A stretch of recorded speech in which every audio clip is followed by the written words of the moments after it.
زموږ د نننۍ خپرونې موضوع مسلمانانو ورونو او خویندو ته نصیحت او د وخت نه استفاده. الله رب العزت په خپل کلام کې فرمایي اتا امر الله فلا تستعجلوه. د الله فیصله راغله، اوس د هغې لپاره تلوار مه کوئ. نو تاسو هم راتلونکی تر راتلو پرېږدئ. د نننۍ ورځ نه په استفادې سره د خپل ابدي ژوند ښایسته کړئ.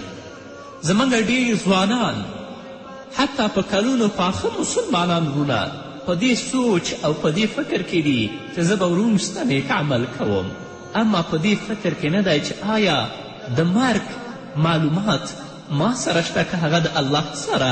کیدای شي چې نن تا ته مرګ راشي او الله ته به درېږې، الله ته به بیا څه وایي؟ نو راتلونکی تر راتلو پرېږده، چټکي مه کوئ. آیا تاسې له پیدایښت نه مخکې کوچنی غواړئ؟ آیا تاسو میوه له پخېدو څخه مخکې خوړل غواړئ؟ سبا راتلونکی دی خو څه حقیقت لري؟ ځکه د هغه نه وجود شته او نه یې څه خوند. کیدای شي چې ته نن مړ شې او د الله حضور کې ودرېږې، بیا به الله ته څه ځواب وایې؟ نه د نن ورځې نه استفاده وکړه، نن نه ځان الله ته منقاد کړه او د الله اوامرو او احکامو ته غاړه کیده. نو مسلمانانو ورونو او خویندو، باید موږ او تاسو په اوسني حال کې ځان بوخت کړو. نه دا چې د راتلونکو ستونزو نه ډار شو او راتلونکي ته هیله من شو، ځکه الله رب العزت ډېر ښه پوهیږي چې راتلونکی موږ او تاسو لاندې کولی شو او کې نه شو. او دا معلومه نه ده چې سبانۍ ورځ موږ او تاسو لیدلی شو که نه، نیکمرغي او بدمرغي یې ترلاسه کولی شو او که نه. مهمه دا ده چې سبانۍ ورځ په یو غیبي نړۍ کې پرته ده، نو پله ته تر رسېدو مخکې په پله باندې تلل ناپوهي ده. مخکې د دې چې ته پله ته ورسېږې کیدای شي چې هغه پول ونړېږي او موږ پله ته ونه رسیږو، او دا هم کیدای شي چې ته پله ته ورسیږې او روغ جوړ پې پورې نوځې. نه د نن ورځې نه الله ته غاړه کیږده، د نن ورځې نه د الله اوامر ومنه او د الله په اوامرو او د الله په احکامو عمل وکړه، ځکه راتلونکی هیچ چاته معلوم نه دی چې موږ به پکې ژوندي یو او یا به پکې ژوندي نه یو. په دې نړۍ او په دې دنیا کې ډېر خلک د خپل راتلونکي په اړه د ولږې او تندې، فقر او نیستي، غم او دردونو اټکلونه کوي چې دا ټولې شیطاني دسیسې دي. الله رب العزت فرمایي الشیطان یعدکم الفقر ویأمرکم بالفحشاء والله یعدکم مغفرة منه وفضلا والله واسع علیم. الله رب العزت فرمایي شیطان تاسې له بېوزلي نه ویروي او شرمناک چلن غوره کولو ته مو هڅوي، خو الله خپل بخشش او پیرزوینې ته تاسې هیله من کوي او الله رب العزت د ډېر پراخ لاس خاوند او پوه دی. ډېر خلک پر دې ژاړي چې سبا به وږي او تږي او یا به په غمونو کې ښکیل شي. د چا د عمر واک چې د بل ذات په واک کې وي، هغه ته نه ښایي چې خپل ځان د یو نامعلوم سبا په اړه ګرو کړي او په دې وجاړي چې سبا به زه وږی یم، سبا به زه تږی یم او سبا به زه په غمونو کې ښکیل یم. نه، د نن ورځې نه استفاده وکړه. په نن ورځ کې ځان ته خوشحالي وبښه او نن ورځ کې الله ته غاړه کیده، د خپل رب د خپل ځان نه خوشحاله کړه. سبا تر هغې پرېږده چې راشي.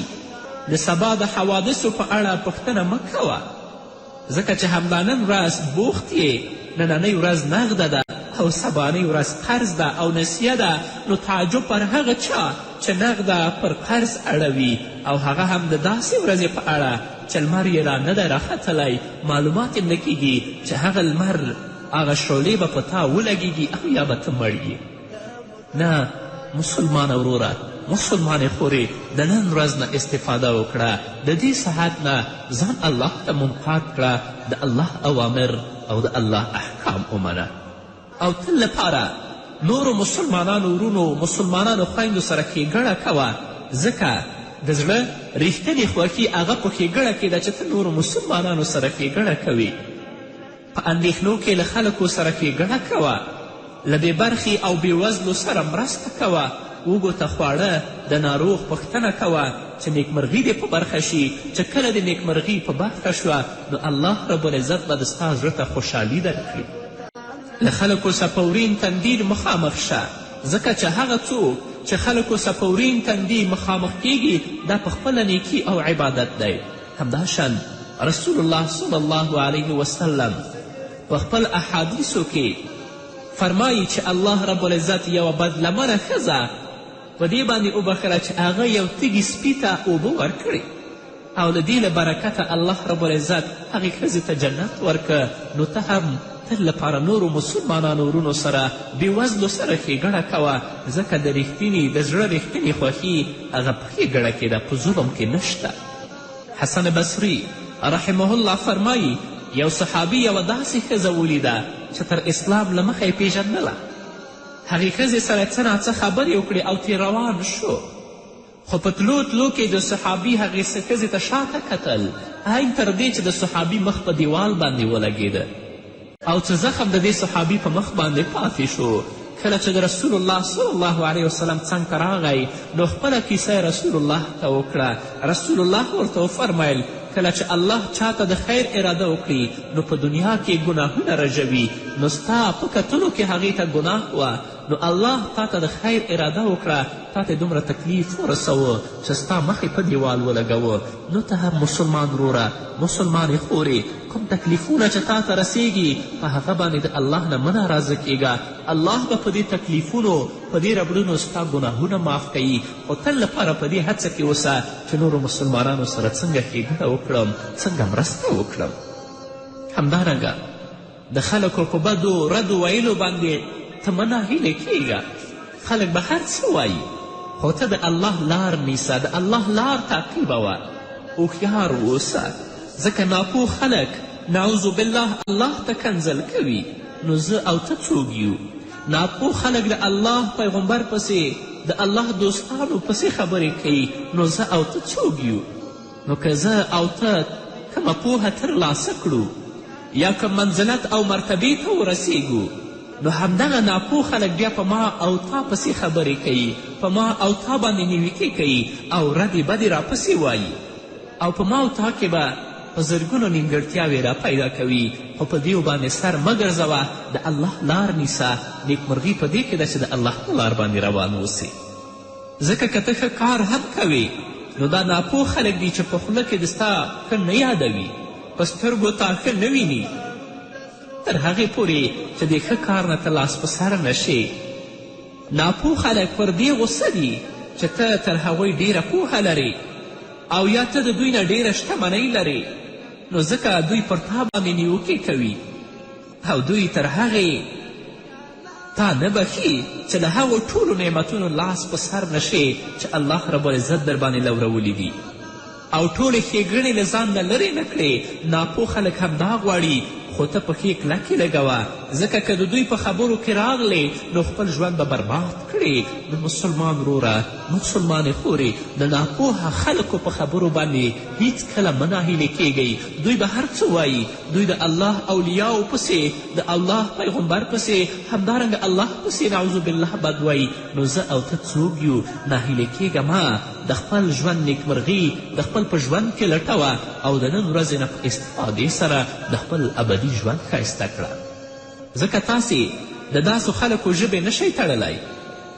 هو دومره کولی شئ چې د دې ناوړه نیوکې او ردې بدې په خپله سینو کې ښخې کړئ، هغه داسې چې له سره ورته وخت مه ورکوئ او پر خبرو یې باک مه کوئ، د دې پر ځای چې د هغوی پر نیوکو خپل ماغزه وسوځوئ او خپل ارزښتمن وخت خراب کړئ، نو د دې پر ځای خپله دغه وخت د پوهې په ترلاسه کولو ولګوئ، ښه عادتونه راخپل کړئ. او که تاسې غواړئ چې په ټولو خلکو کې دې مقبول او د ټولو د سترګو تور شئ، دا ناشونې خبره ده، ځکه چې تل به دې یو څوک ارومرو په مخالفت کې وي. که ته بد هم نه یې، هغه به دې په ټولنه کې بد یادوي. نو الله رب العزت دې موږ ته توفیق راکړي چې د نن ورځې نه په استفادې سره د خپل ابدي ژوند ښایسته کړو. قدرمنو اوریدونکو، د خپرونې په دې وخت کې راځو لنډې دمې ته. دمې نه وروسته زموږ خپرونه دوام لري، په دې هیله چې تاسو هم زموږ ملتیا وکړئ. پام که ځان نفس هوس ته سپاره یا د عقل په لار لاړئ ګورئ پام قال الله قال الرسول ته مو ویشه او جنت غواړئ ګورئ پام که ځان نفس هوس ته سپاره یا د عقل په لار لاړئ ګورئ پام قال الله قال الرسول ته مو ویشه او جنت غواړئ ګورئ پام نشي دا ځان غولوئ د شیطان به نه منئ ګورئ پام که جنت او دین ګټئ تکلیفونه به ګالئ ګورئ پام نه چې خوب غفلت کوئ او خدای هم خوشحالوئ. قدرمنو اوریدونکو بیا هم زموږ سلامونه او نیکې هیلې ومنئ. همدارنګه که تاسو غواړئ چې په خپل ژوند کې نیکمرغي ترلاسه کړئ، الله درنه راضي شي، تاسو د خلکو نه د مننې تمه مه کوئ چې خلکو ستاسو نه مننه وکړي، ځکه الله رب العزت بندگان د دې لپاره پیدا کړي چې د الله په عبادت کولو کې د الله شکر ادا کړي.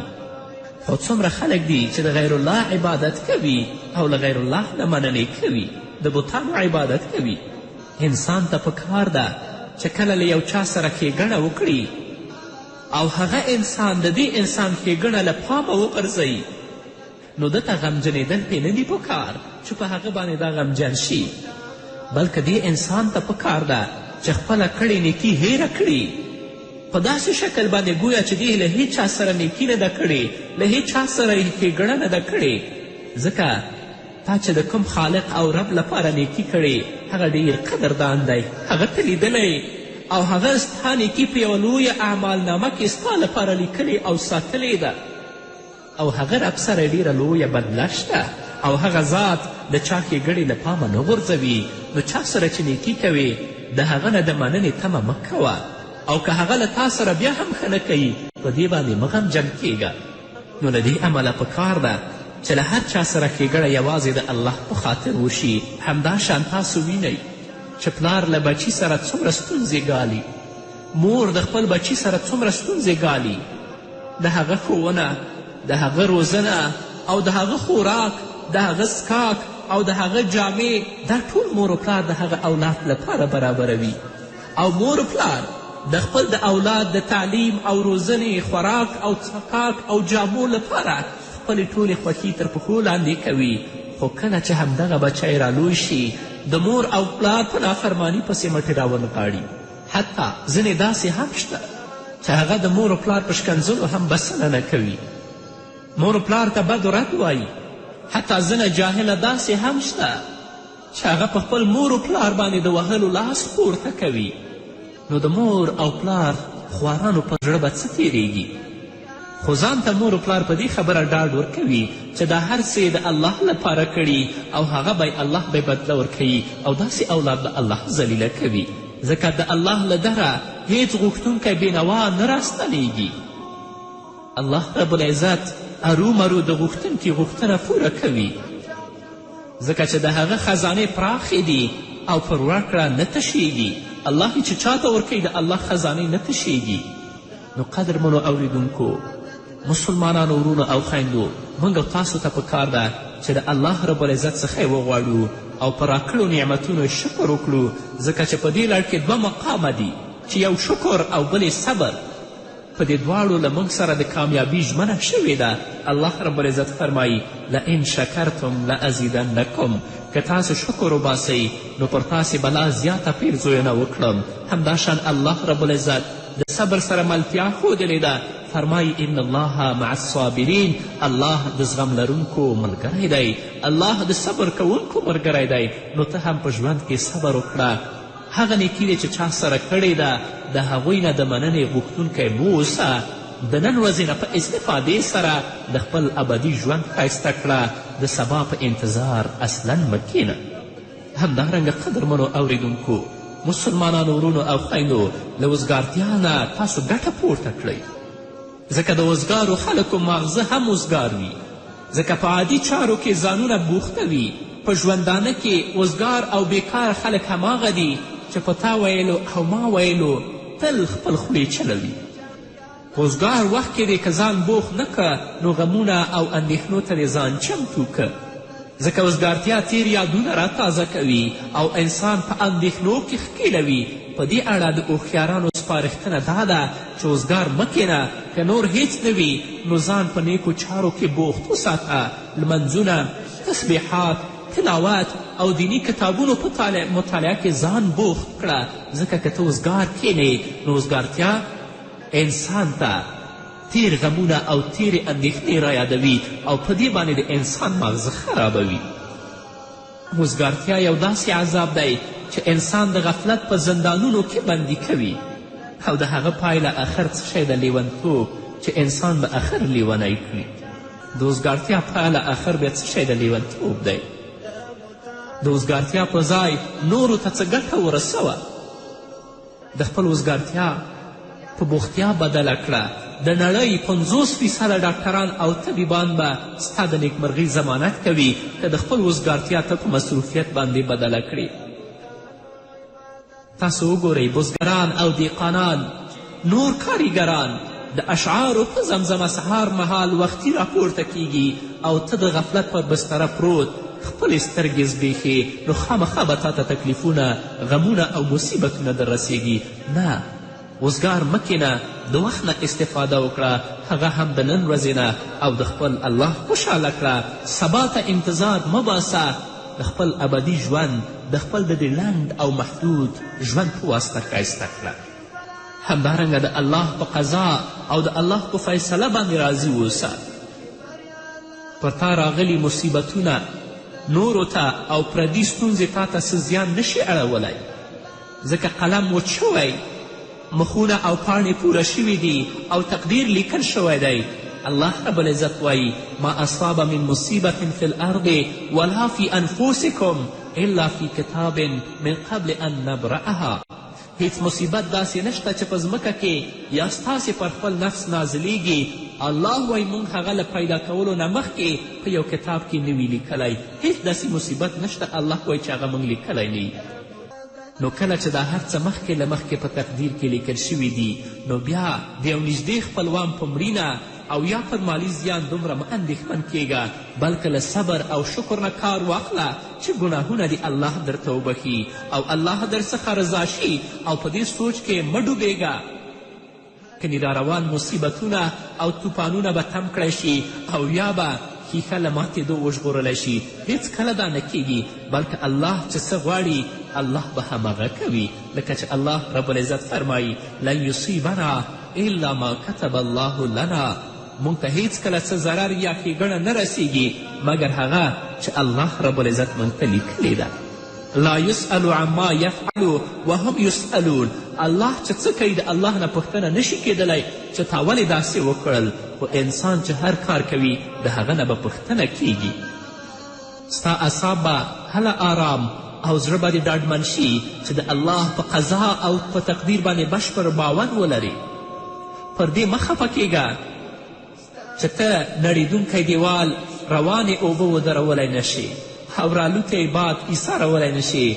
د الله پریکړه نافظه ده. فمن شاء فلیؤمن ومن شاء فلیکفر.